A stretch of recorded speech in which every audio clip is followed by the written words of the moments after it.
Welcome to Handforged, the podcast where real tradespeople share their real stories. Here at Handforged, we're dedicated to bringing attention to the trades, fostering a community of blue-collar professionals, and offering support through shared experiences and insights. Each episode will dive deep into journeys, challenges, and successes of our guests. Whether you're a seasoned pro or just starting out in the trades, you'll find valuable tips, inspiring stories, and practical advice to help you navigate and thrive in your career. So grab your tools and get ready to be inspired. This is Handforged. All right, what's up, everybody? Welcome to another episode of Handforged. My name is Frank LeBlanc. I own Seacoast Cabinet in Rowley, Massachusetts, and I'm your host here for Handforged. We had somebody that was supposed to come on today. They rescheduled. Me and Jon have been trying to get him in here to kind of talk about his business and kind of everything he does for me and our company. So we got Jon Almas here today. This is his studio. We use his studio for the podcast. He does all of our social media marketing. He does all the editing for the podcast. And he is right now going to be the guest and recorder. He's playing with a bunch of buttons while he's talking to me.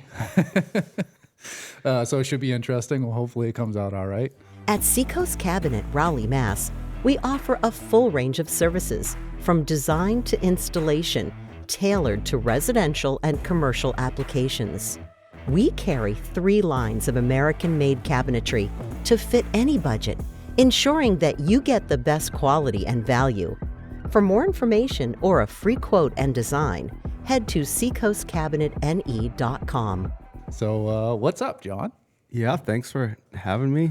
This is kind of interesting. I'm sitting over there. Yeah, usually he's like behind the camera. Although I wasn't the very first one.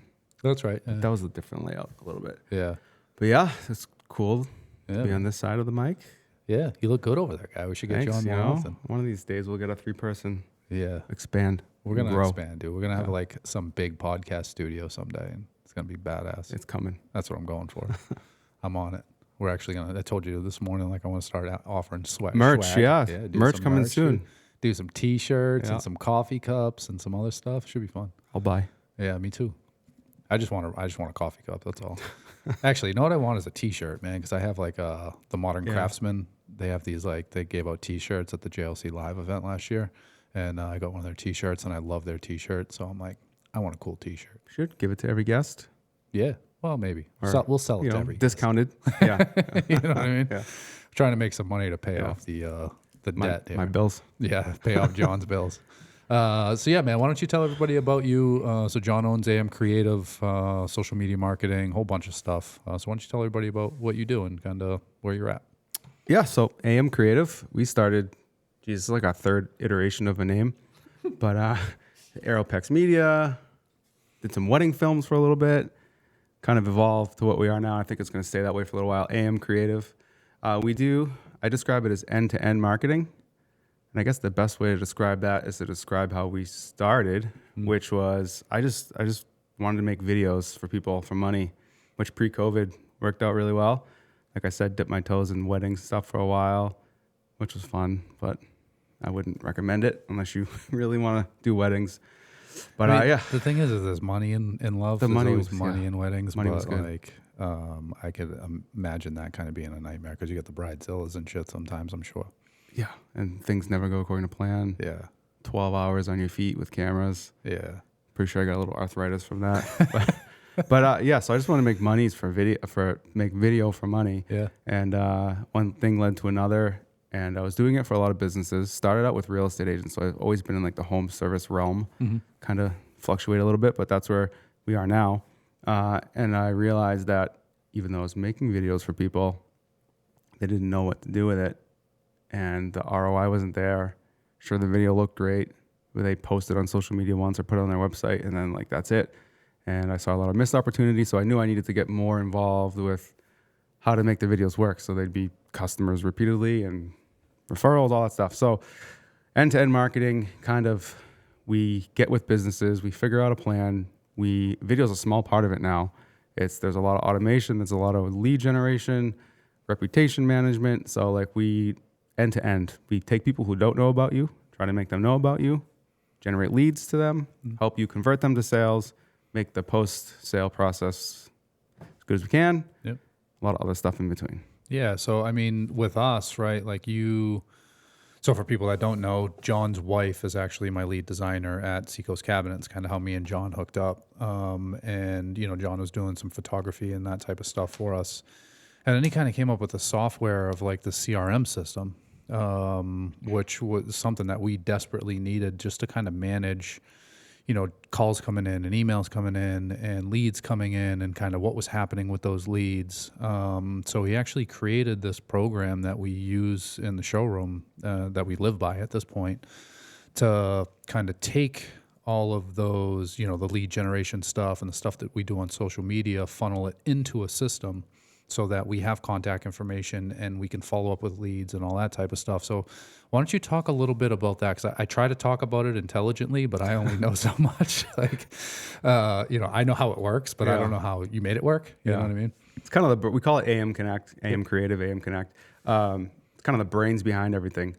I started messing with that, building it like a year or two before we even figured it out. I was using it for myself, and then you were like one or two or number 3 client that ever like implemented it.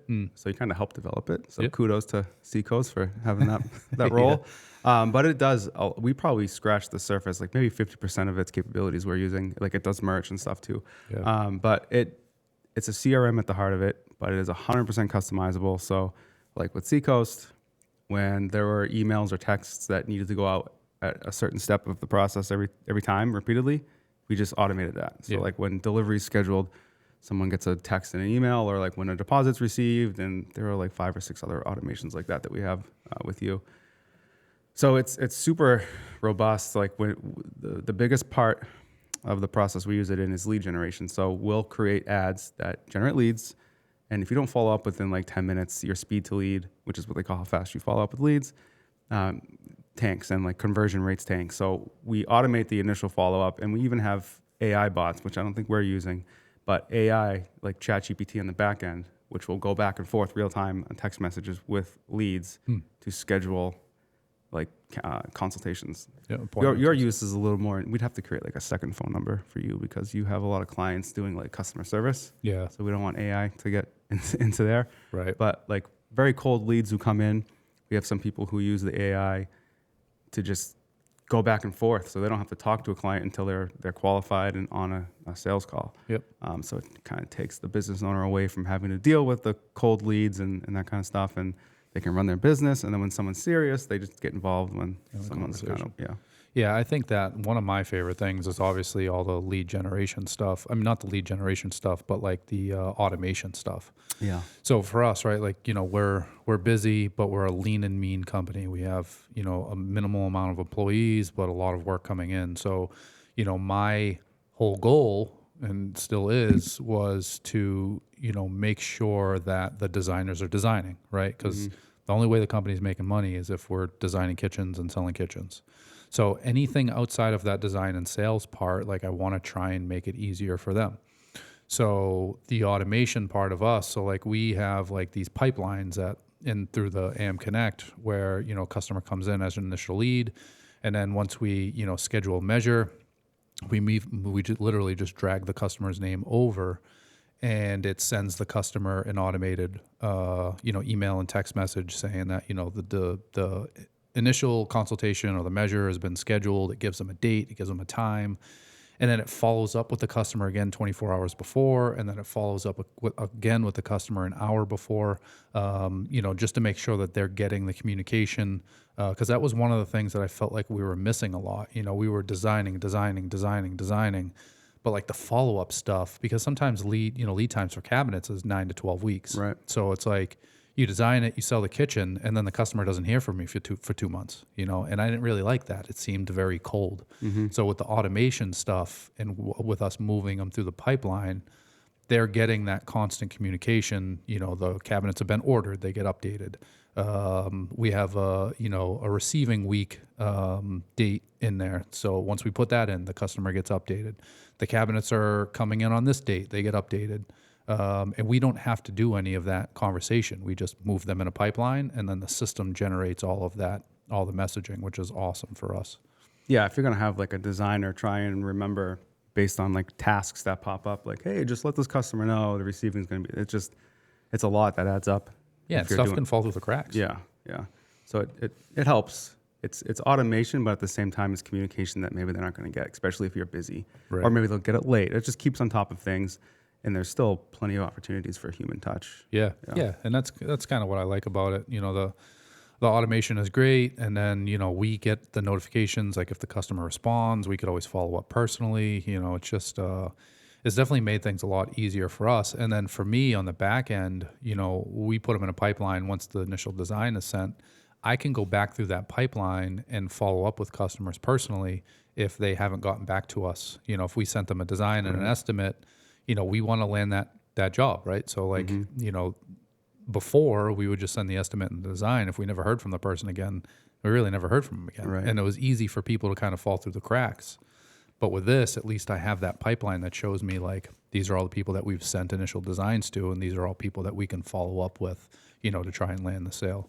Yeah, it keeps it visual, easy to organize. Yeah. And I'm not a software company. Like when I started this, I'm like, wait, I could probably scale this and like, charge a little bit less than some bigger CRMs and reach 500 people and go that route. But that's a bunch of headaches, like, tech support. So I'm not really a software company, but it's like the driving force behind what we do. Right. But I'm only going to sell it or license it to people that are in industries that I know, that I can be involved with and like know how the operations work, which is really how we hone in on our home services and builders and contractors and that kind of thing. Yeah, and I can see it being so beneficial to builders and contractors. And I tell a lot of the guys that we work with about the software and stuff, because they're doing the same thing, except they're not in an office. I'm in an office at least, most of the time, anyways. So for like me, it's a little bit easier for me to keep up with it. But some of these contractors and stuff are in a tool belt 12 hours a day. So like that system, I could just see being so beneficial for a lot of builders and contractors. I think so, because if you're a contractor, you're either on one job site or like 4 job sites. You're not checking your phone when a new lead comes in, right, and texting or emailing with, and except for maybe Mark Collier, he sounds like he's Yeah, on top of it. Yeah, but he's like Superman when it comes to contractors, man. It's weird.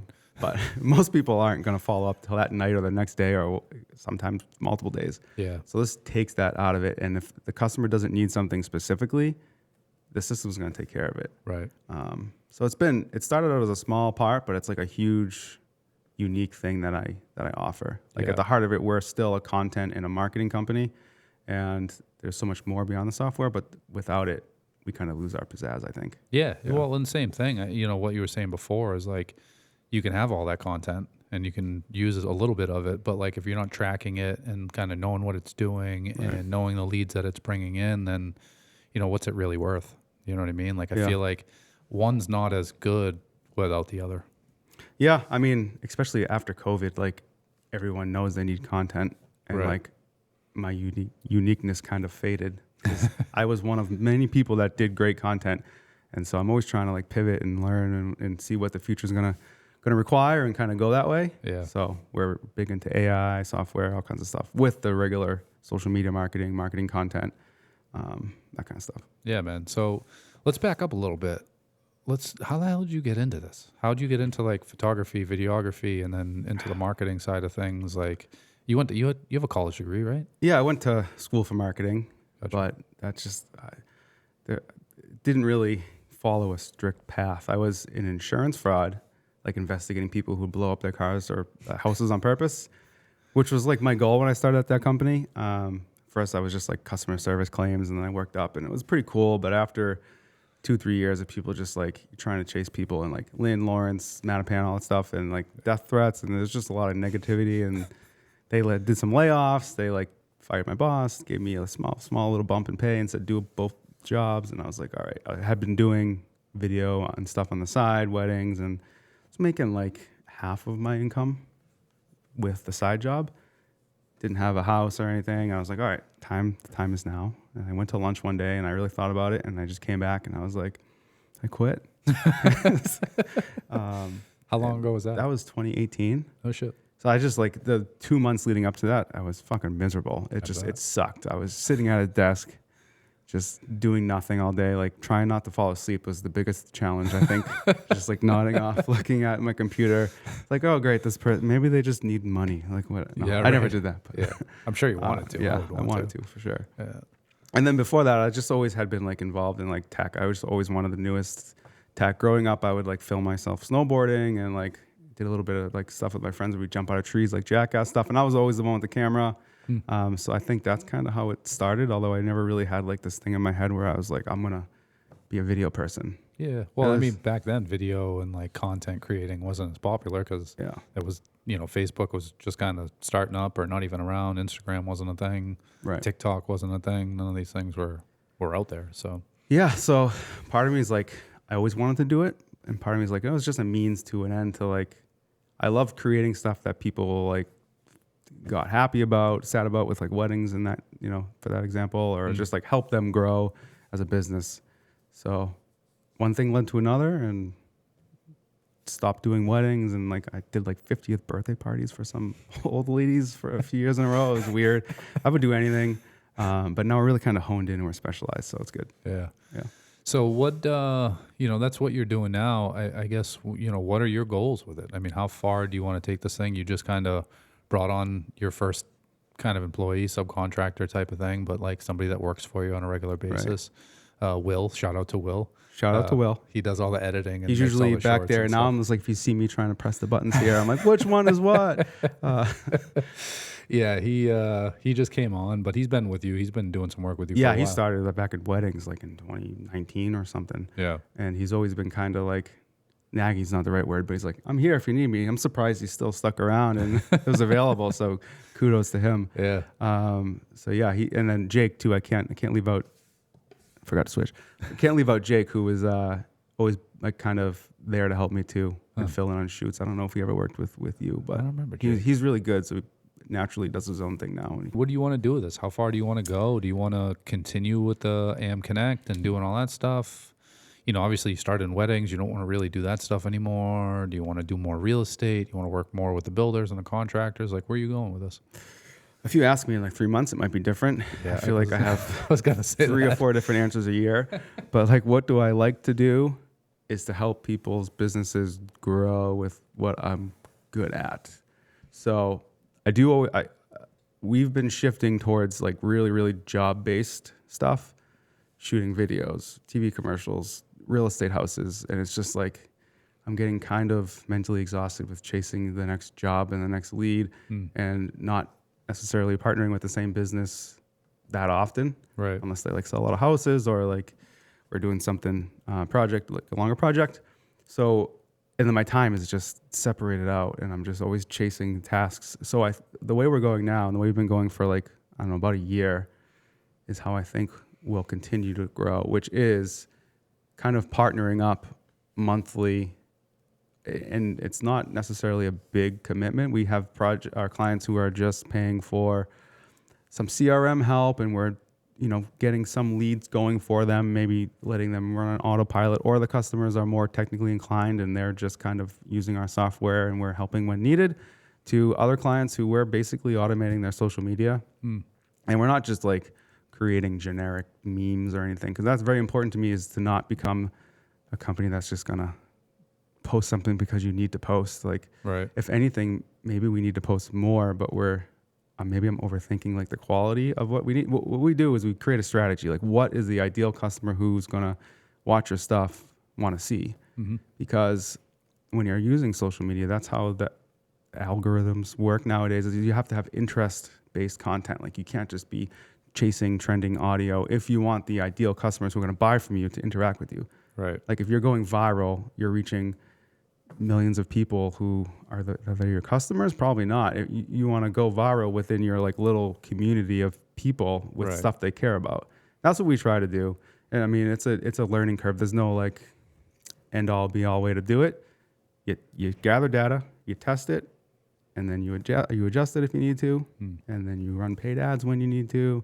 So we kind of approach it like that. I don't know if that answers the question, but yeah, no, I think so. You've seen it in action a little bit, so yeah. And I think that I like the way that you do pivot and kind of change things, and I feel like you always have your thumb on the pulse of like what works, what doesn't work. Like, obviously you do a lot of research, you do your own homework to kind of see what's going to work and what's not going to work. And then with some of our like lead gen stuff or like the organic stuff, you'll run it for a little bit, and if it's not working, then you're like, all right, well, this is what we tried. This is what's not working.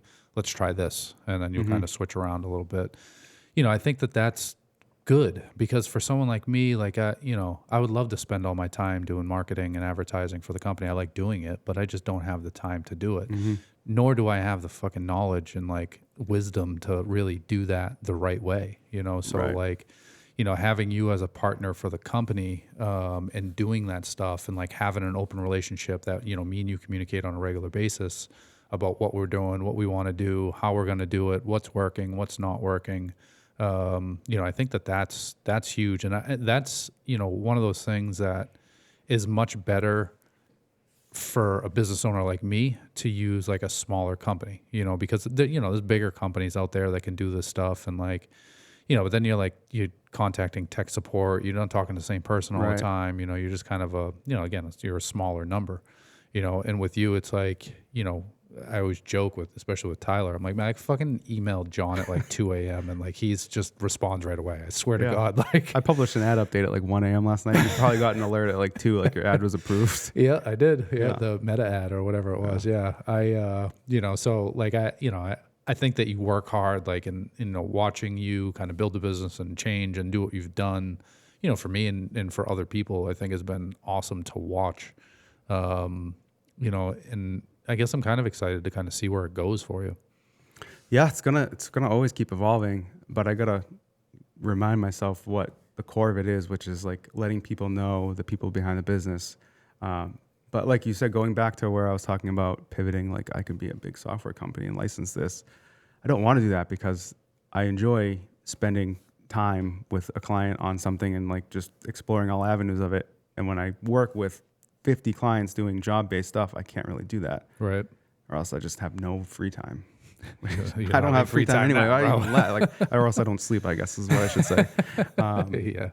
But yeah, so partnering with clients that I need to figure out, and I've been trying to figure out a model that allows me to put all the time I need to make them successful. Because when someone pays me to do stuff, it's not like lost on me how important it's their money, but it's like, okay, they're trusting me with money. And then if you're spending on ads, you're trusting me with even more. Right. So I really view it as like, all right, this needs to work and be, because if it's not working after 3 months, then what's the point? Like, I don't have contracts either, because if it's not working for both of us, why lock someone in? That doesn't really, sure, it gives me like security, but then if it's not working for the business, I feel like they feel trapped. I want to have like I want to have someone want to stay with me because it's working well, Right. not because they like will have to pay a fee or something. Yeah, it makes sense.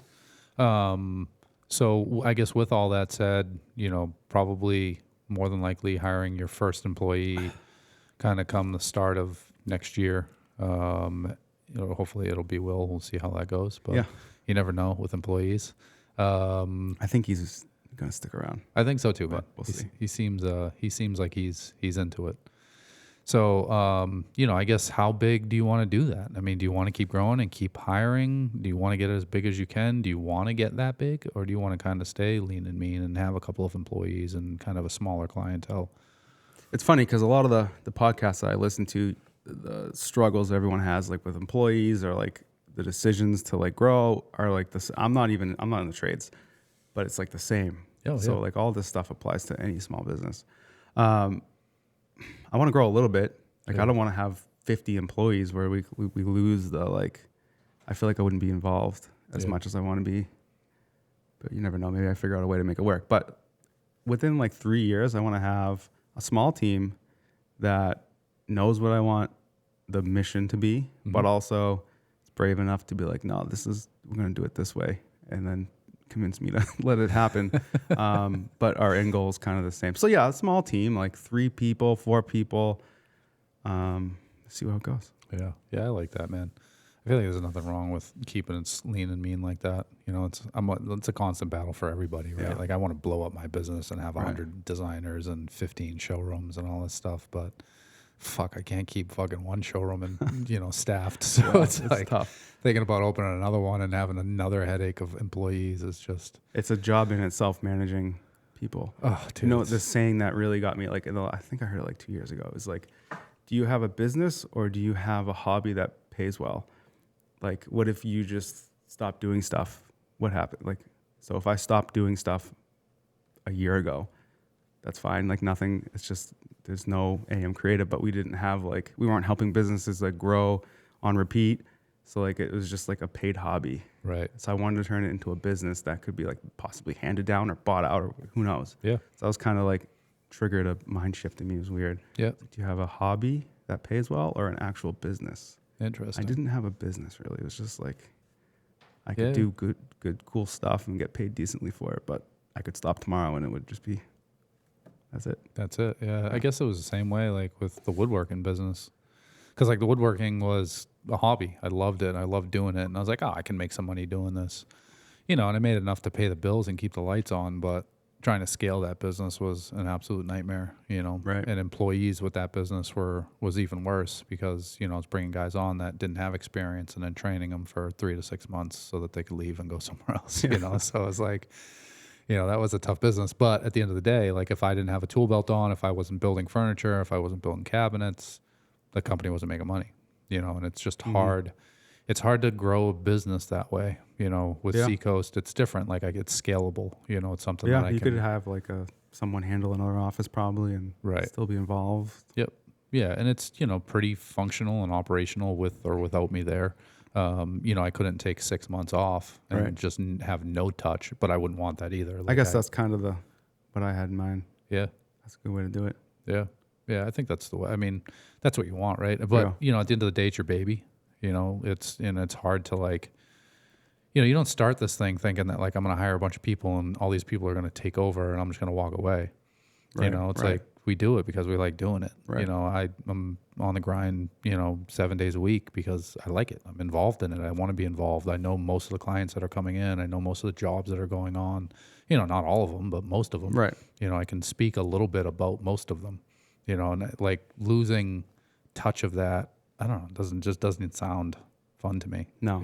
I don't want to be like a manager of just like numbers on paper. Yeah. Or even people. Or people. Yeah. Yeah. No. Yeah, it's no fun. So what has been, some of the struggles that you've had so far and kind of getting this going? And what do you think, like, what do you see for struggles down the road? Oh, there's struggles. So many struggles. It's like I've had people, I go to like networking events and people are like, oh, you look busy and everything looks good. I'm like, maybe, but like social media also isn't reality. Right. But like hiring was always hard. Yeah. Because it was just, I always looked at it from like, all right, I need a job to pay to offset like these wages. But recently I've changed my mind, set a little bit, and it's just like, all right, this expense is, I'll like not pay my car if I have to, but pay for help because it's been 3 weeks and it's already freed up my mind. Yeah. Like I can go to sleep a little easier and maybe not change things on campaigns. Not all the time, but sometimes. not last night. But progress. I'm a little scatterbrained when it comes to like, I get an idea and I have to do it. Yeah. And like, if that's the case, before things would take a few more days because I couldn't stop myself unless it was like really important to do the other thing. Yep. But now maybe I can do that a little bit more. And like Will's been great at editing these podcasts for the most part. Like you get the emails from him with the stuff. Yep. So I forget the question, but struggles. I guess just struggles. I mean, that's really the biggest one is just figuring out where to spend my time. That's important, especially now where I'm at the point where it's like it's scalable. I can keep going where I'm going, or I can figure out a game plan to take it to another level. Yeah. And then there's like the everyday stuff, like what gear to buy and like where to spend your money, which when I started, it was just like, let's buy everything that I could, make work with the budgets and everything. But hence the closet behind you. The closet behind you is a mess. If anyone needs any lightly used film gear, John's got lots. John's got a little bit of gear in the closet behind me if you need anything. Yeah. And when you first start doing video jobs, you're like, all right, this one's going to pay for the next thing that's going to get me a different kind of job that I want. And it's just like a never ending cycle. Like Jake, who I talked about, knows that struggle. And then you get to a point after a few years where you're like, all right, can I do what I need to do with what I have? Yeah. If so, you just milk it until you can't. Yeah. And now it's been like 2 years. I haven't got a new camera, knock on wood. Real wood too. Yeah. Bamboo. Bamboo, that's right. Yeah, man, I could see, because like, especially with technology, it's tough because there's always new fucking gadgets, man. Yeah. Like I can't even imagine just the stuff that I see. Like I can imagine, like I always think about, buying a new headset for in here. I'm like, I want one with like wood grain on it or something, like something that would be cool. you know? Because like I have headphones for like the gym that are wood grain on the outside, which you are probably pretty use bad. those. Yeah, they're not plug-in though. They're fucking Yeah, there's a delay if you use Bluetooth. wireless ones. Yeah. yeah. But yeah, I was thinking like, you know, and then it's like, oh, like I watch other podcasts. I'm like, oh, those microphones are badass. Like I wonder how much those cost. Yeah. Like, and I could just, and that's just me with a little podcast. I could just imagine what it's like with you. Yeah. I fall for marketing a lot, which bet. is funny and ironic. Yeah. But not recently. It's good. Once you, like I said, just realize you can do what you need to do with what you have. Yeah. And then, Yeah. Well, especially at this point. Like Yeah. you got enough shit to be able to do and what we're you kind gotta of shifting a little bit. Like, yeah, we do video production is the heart of what we. Whoops, sorry for that crazy switch right there. I'm still getting used to this switching. But video production's always been like the heart of what I do, and it will always be. But we're kind of pivoting a little bit where we're like, we have clients that aren't even local that we will coach on what to film with their phone, and then we edit it remotely. So we're not even like leaving the office for those things. So just editing So, stuff. Is editing. that a service that you offer to everyone? Not like you couldn't really just call us up and be like, here's cell phone stuff, edit social stuff for me. That's more on the monthly side of things. Like we do video production job based. Like I have clients who are in Boston. We go down there and just film stuff, and there you go, marketing department. But the remote content creation, I call it, we do, but not like on a one-off basis, just because it's not profitable that way. Right. Yeah. Yeah, it's got to be. Plus, it's like one of those cold jobs. You know, you don't really have a lot of investment in it. You don't have a lot of stake in it. So it's got to be like a little bit different doing that stuff. When we do it, we do a lot of research up front, create a marketing plan, and then we in detail tell them what to film, how to film it, maybe tell them what gear to buy if they need like a wireless microphone.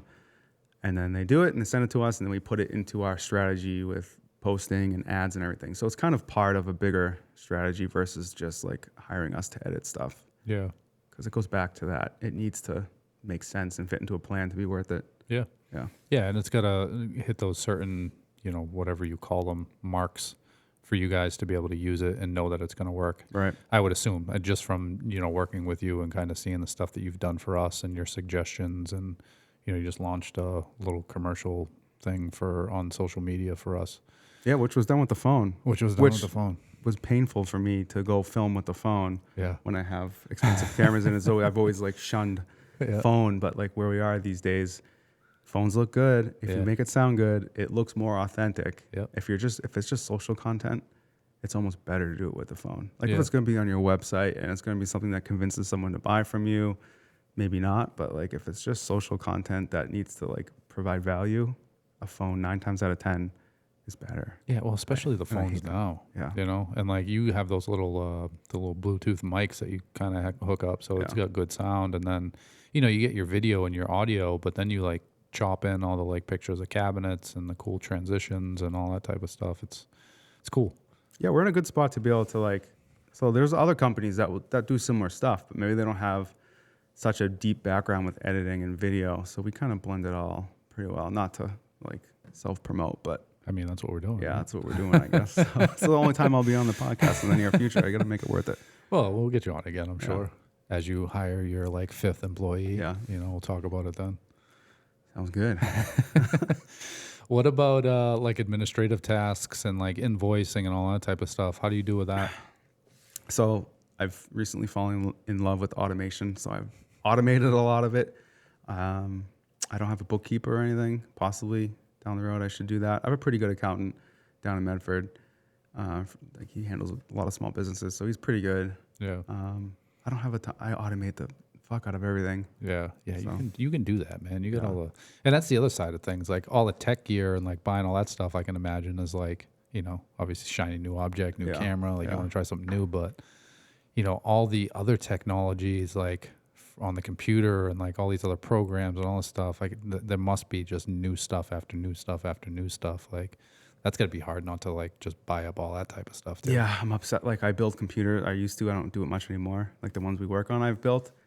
But I just love the whole technology stuff. So like, I don't know. I could go to an IT place, but I feel like I know enough to do it myself, and I like it. Yeah. Like, I would spend weekends just building computers, and I'd get in trouble for it. But it's fun to me. So, but it's probably not worth my time. Yeah. But yeah, I think the video editing stuff, man, that's so much fun. Like everybody does their own thing and stuff. And I know, some influencers on social media and, I always watch their videos. I just recently got invited into this 90-day challenge of doing pull-ups every day for 90 days.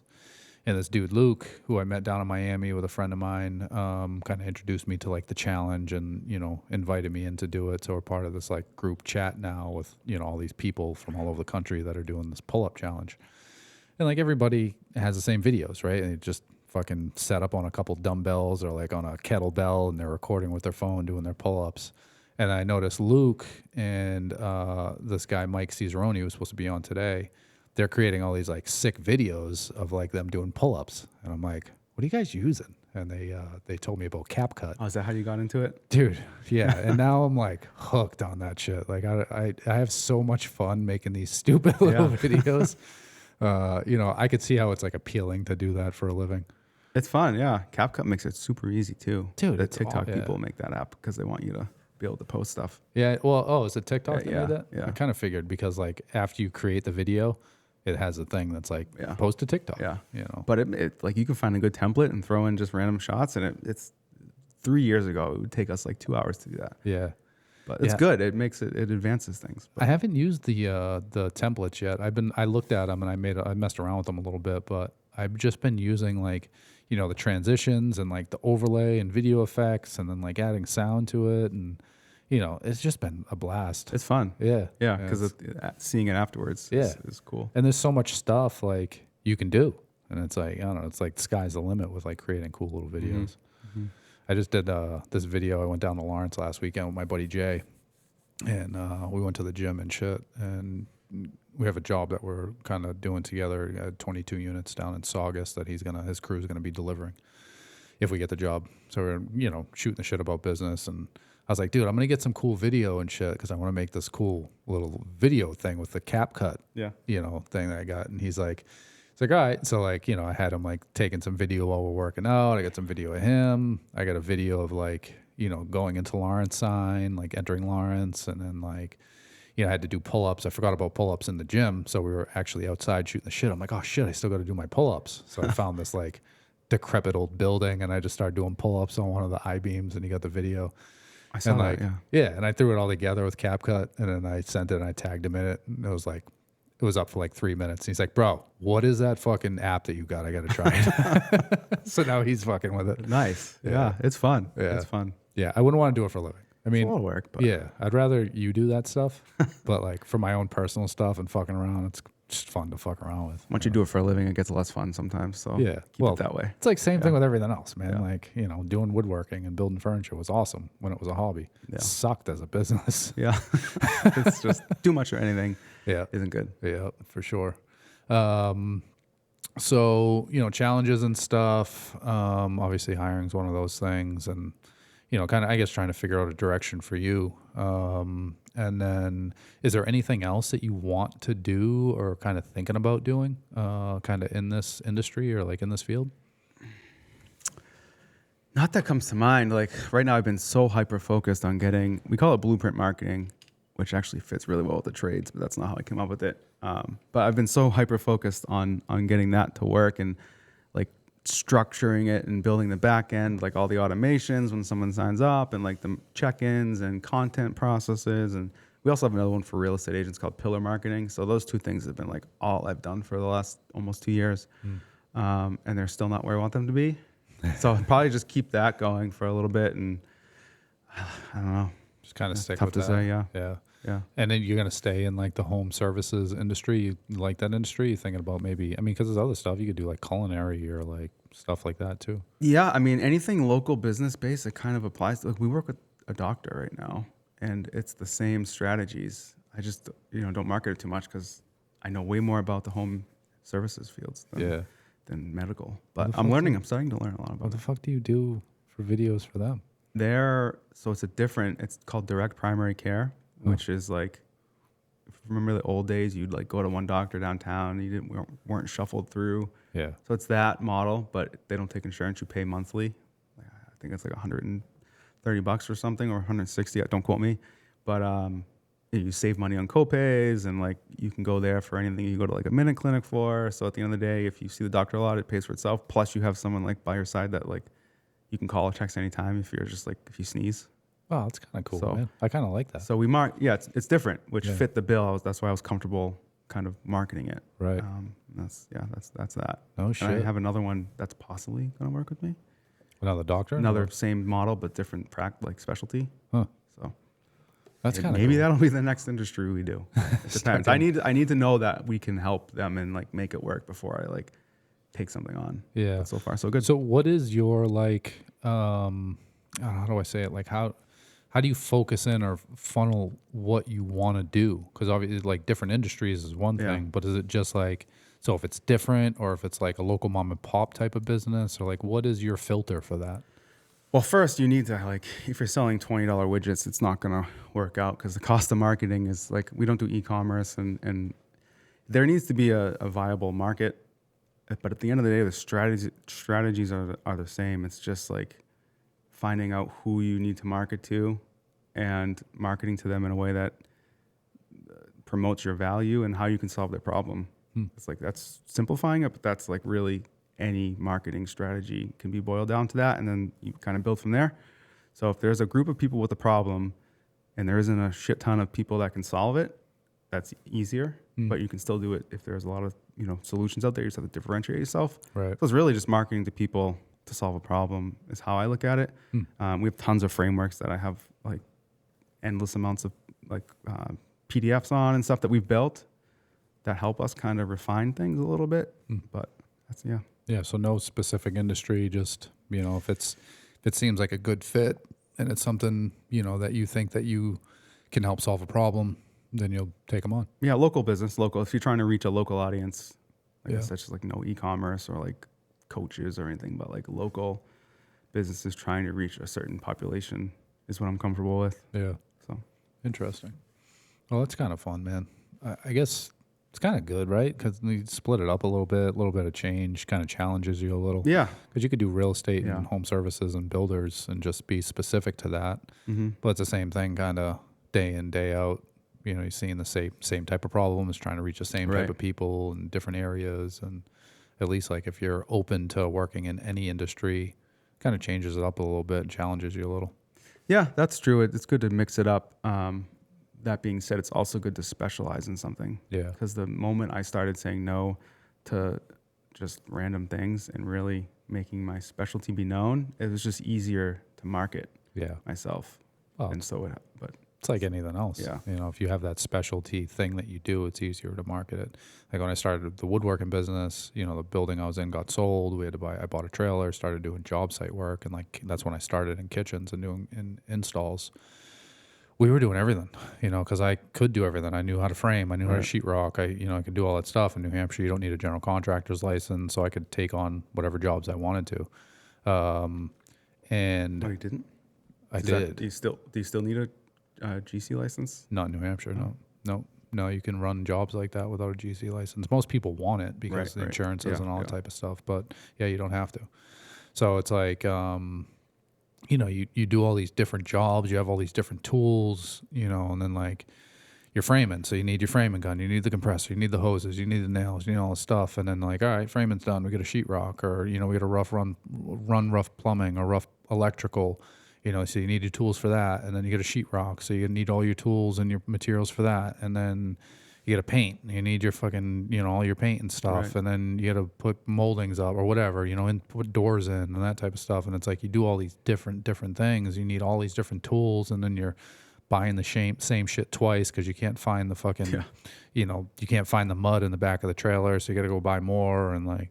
It was such a pain in the ass. And then I realized like a lot of these builders and contractors like didn't want to do kitchen installs, even like finished carpenters. They just wanted to do trim and doors and windows. Like they didn't want to do the installs.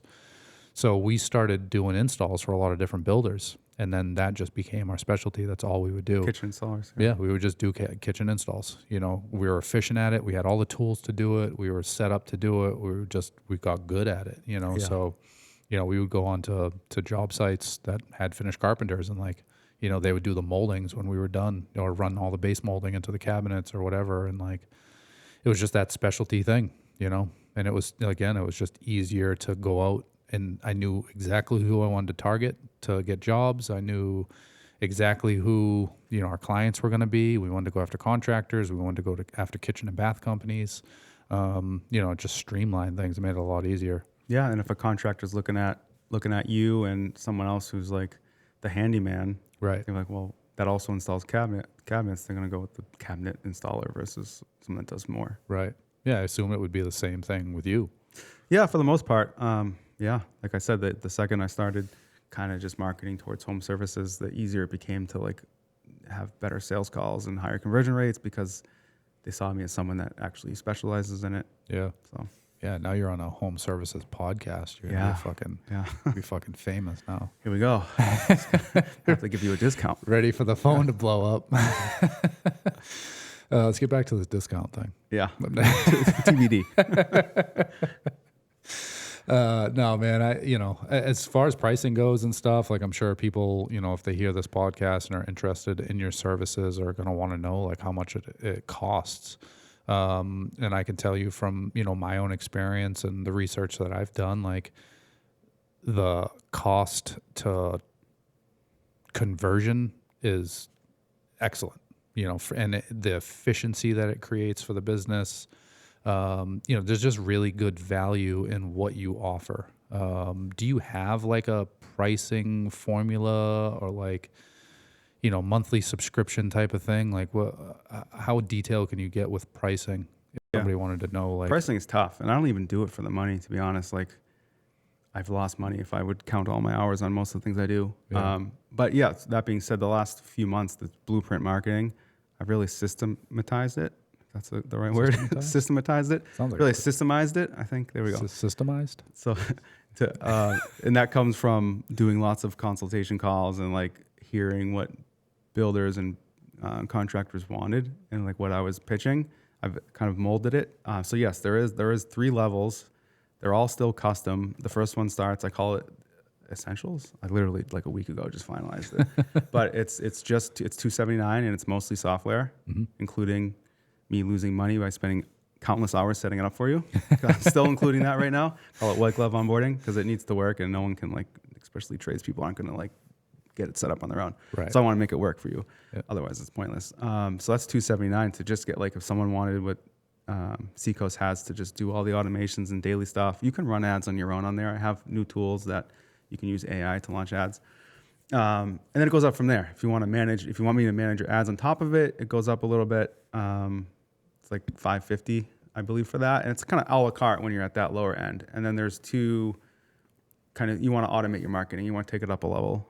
I call that the Pro and Elite plan. The only difference is the top tier is going to have more hands-on SEO to make you better locally ranked. Yep. And there's a lot of cool things that we're kind of testing with that right now.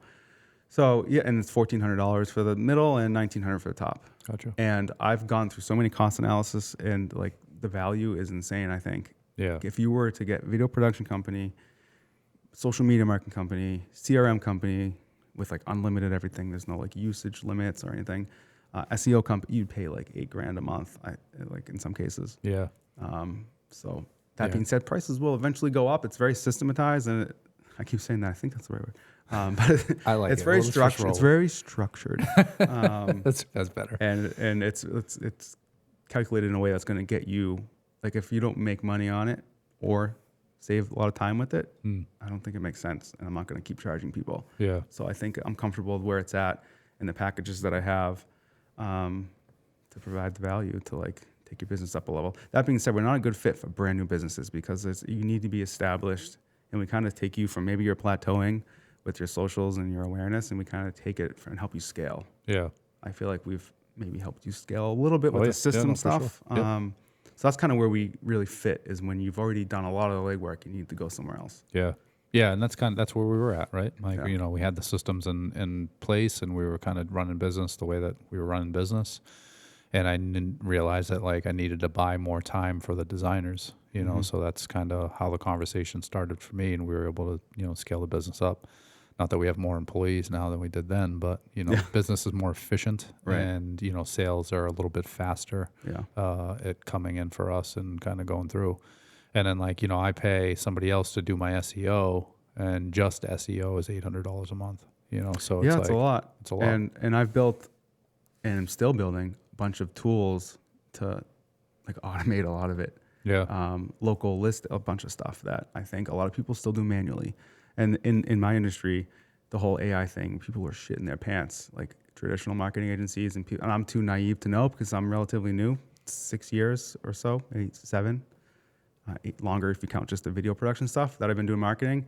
And like I said, everyone in my industry is kind of scared shitless of AI. And the whole thing is, it's not going to take your job, but people who use AI are going to take your job. Right. Because it just makes, it's like a superpower. Yep. Like I said, I still have all of our frameworks. I went to school for marketing. Like I know the basics of it. And I've built tons of documents that AI just skims me through so much faster than I used to do manually, like noting stuff down and going through frameworks. Now I can just have AI scan shit in like minutes. Yeah, well, I feel like it's like everything else, right? Like, I could use AI to do a bunch of different stuff, but I know that it could be efficient, and if I, kind of put my nose to the grindstone and just stayed with it, like I could probably do it myself, but that's not what I want to do. You know what I mean? Like that, I need somebody to use AI for me, right? And it's like, because I just don't have the time.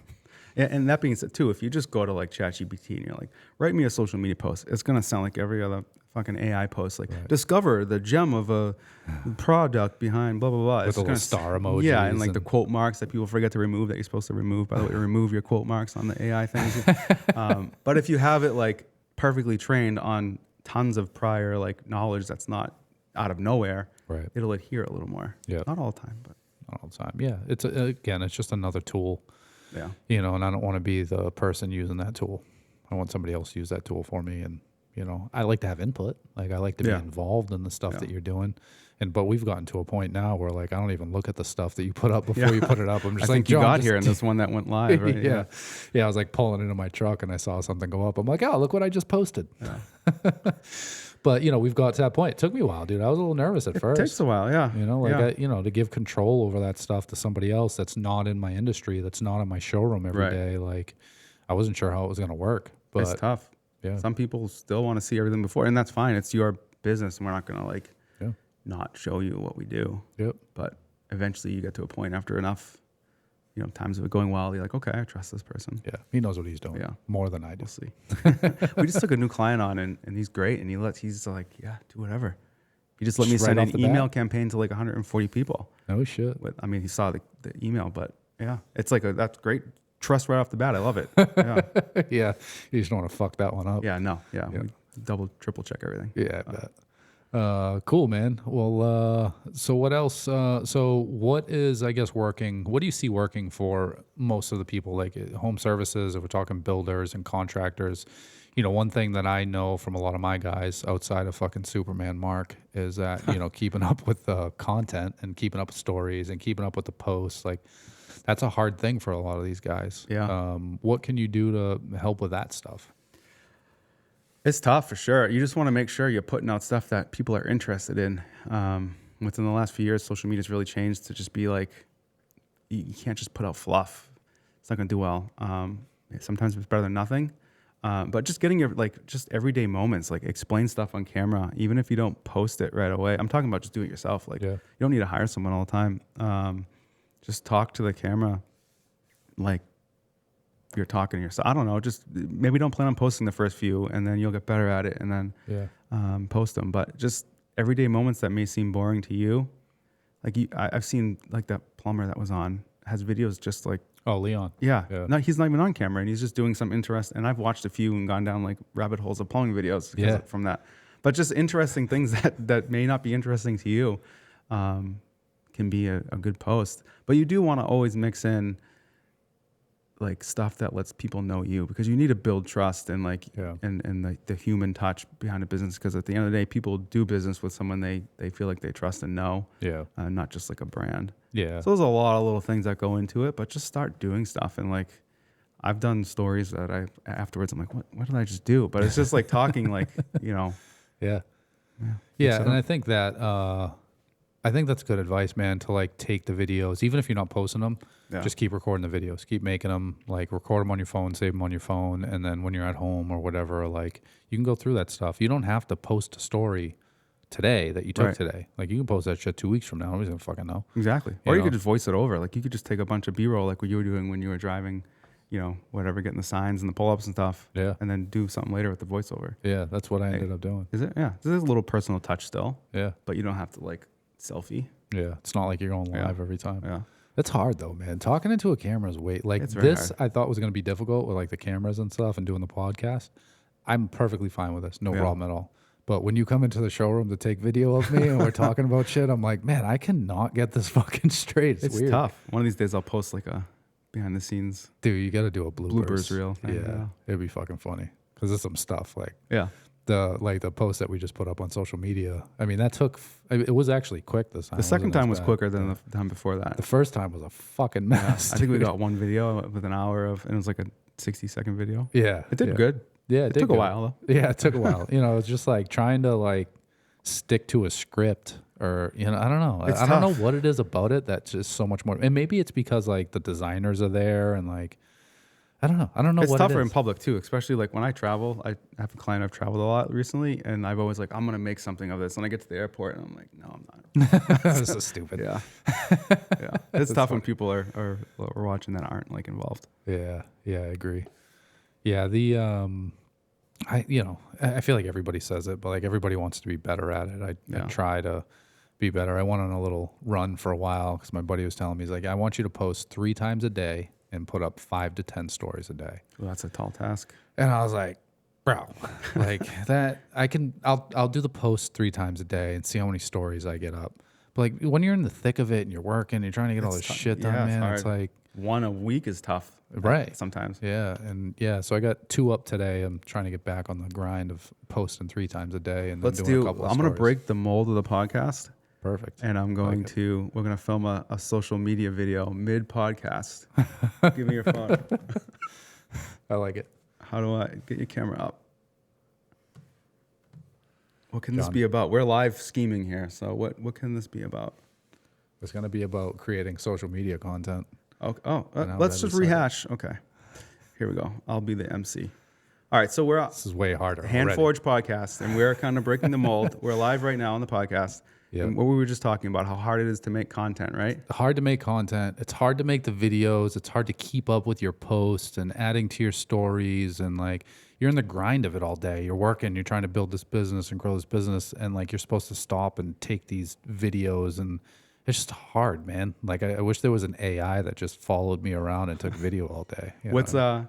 yeah, right? There will be eventually. Yeah, right. What's, so this podcast that's coming out soon with myself, Yep. how's it gone? What have we talked about? Let's give people a teaser. Yeah, we've talked about marketing. We've talked about Jon's AM Connect, which is like a CRM system that I use in my own business. We've talked shop a little bit and creating content and AI and all the tech geek stuff, you know. Good episode coming soon, everybody. All right, there you go. You got a 53-second video if you want to. My third Post it. story of the day. I don't know how good So that will be. It's up to you. I won't be offended if you don't post it, but I think it'll be kind of cool. I'll hold on to it. Yeah. We'll see what happens. We'll see what happens. I like breaking the mold. That's fun. We broke the mold. Yeah. All right. Well, fucking what else, man? You want to give them the tip? Toolbox tip. My AI helped me with that to be completely transparent. Yeah, I figured. I was scheming, planning sections. Toolbox tip. Wait, before we go into toolbox tips, Oh, we yes. got to do the thing. Take it away. And this is something that we have to do every time, man. Before we get into toolbox tips, if you're watching the podcast, if you like the podcast, if you've taken anything away from this, if we've helped at all, anything, if we made you laugh, like and subscribe. It's easy as it is. We're going to be launching our Instagram page soon, which will probably be up before this episode airs. Once the podcast once the Instagram page is up, like if you can just like that, follow that, subscribe, all that type of stuff. It really helps out the podcast. We want to grow this thing. We want to reach as many people as we can. At the end of the day, we're trying to help. So real easy, like and subscribe. Mr. Jon. Toolbox tip. Just a tip, bro. All Just right. a tip. I feel like I had a good one in my head before we started. And what was it? Pressure's on. Someone starting out like a business. Yeah, I think I'd go back. I'm going to go back to like the money and buying things and knowing what to hone in on. Yes, all the advice, I think a common piece of advice that people have said is to like get a mentor and try things, which I agree with.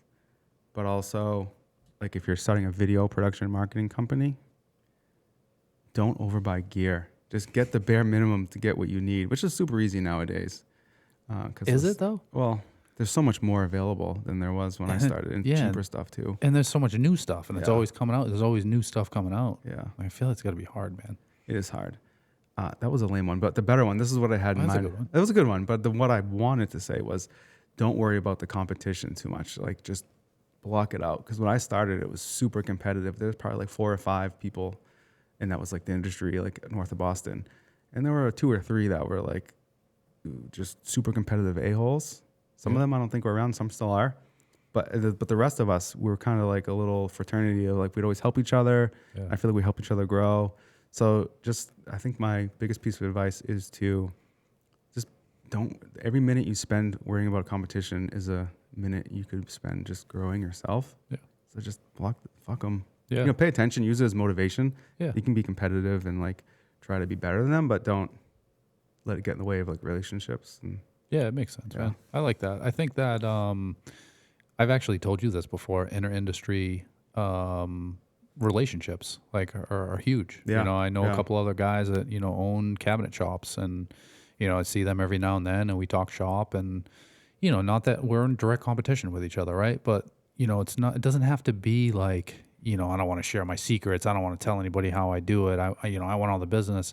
So that's not what it should be like. No. It should be, have the relationship, talk about shop, talk about what you're charging, talk about what you're having issues with, because those types of things, like nobody's going to get it more than somebody else is doing the same thing. Exactly. And there's plenty of business to go around. Yeah. Right. Yeah. Yeah. Especially in the trades, especially in your industry. Yeah. Man. Both of ours. Yeah. They're kind of similar, even though they're like polar opposites. Yeah. But yeah, similar in a lot of ways. Yeah. I think that, those relationships are huge, and, pay attention to the competition and kind of know what's out there and know what other people are doing, but, don't try to follow it. Don't let it intimidate you. Like, I feel like that's just a waste of energy. I agree. Like, it can light a fire under your ass and like do better, but don't worry about yourself. Yeah. I think be nice. Let it light a fire, let it inspire you a little bit, but like, don't be, salty about it, I guess. Yeah. Agreed. I like it. I like the advice, man. How long has it been? I don't know. I can't see. I'm sorry. These camera changes have been a little errant, but it's all right. It's okay. I'm impressed that you were able to do it and talk at the same time. There are a few times where like I'll be talking and it's probably on you for 30 seconds and vice versa, but that's okay. It's all right. I know a good guy to edit it if he needs to. So, well, cool, man. I'm glad that we finally made this work. I'm finally glad that you finally came on because you interviewed me the first time, but we haven't. Yeah, we were still figuring stuff out. Yeah.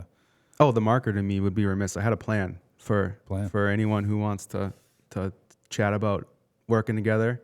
Yeah. I think I'm gonna do 12 months of free videographer. It's like an add-on instead of filming your own stuff for any local tradesperson to one. And then one local 6 months of videographer to person number 2. And that's all I can justify. So what's that entail? So if you were to sign up for one of our packages where we edit, like we still are going to plan your content, but we give it to you to edit, which is okay if you have a team. But if you don't, you can hire us. Right now, it's like between $150 and $250 per occurrence add on to your plan. I'm going to include that for a year. I love that. So what's 150 times 12? That's the value of it, I guess. You're killing me. Yeah, I don't know. But 7, special carry plan. the 5. I don't know. Like 1,200 plus or minus. Somewhere in there. So that's the little, the marketer side of me coming out. I like it. 2 people. I like it. Just DM me. All right. Send an email. I'm going to find that person. Yeah. I'm going to send them over. Okay. And then do I get 6 months of free video too? Maybe you do. You basically do now anyway. You could call me up and be like, I'm not. You're one of the OGs, so. I'm the OG. Yeah, there's a few OGs that just, I'll do anything. Yeah. Yeah, I like it, man. I think it's a good relationship. Well, cool, brother. Well, thank you. Thank you for everything that you do for the podcast. Thank you for putting all this stuff together and doing all the editing and kind of helping us get this thing going, man. It's been fun. Would have been a lot more difficult without you. So I'm glad that we have you on our side. And that's for the podcast. And thank you for everything you do for Seacoast too, man. Same thing. Of course. Things would have been a lot different if we didn't have you early on. So Glad. Appreciate the trust. Yeah, man, for sure. All right. Thank you for listening, everybody. And again, if you like the podcast, like and subscribe. And we're going to keep this thing rolling.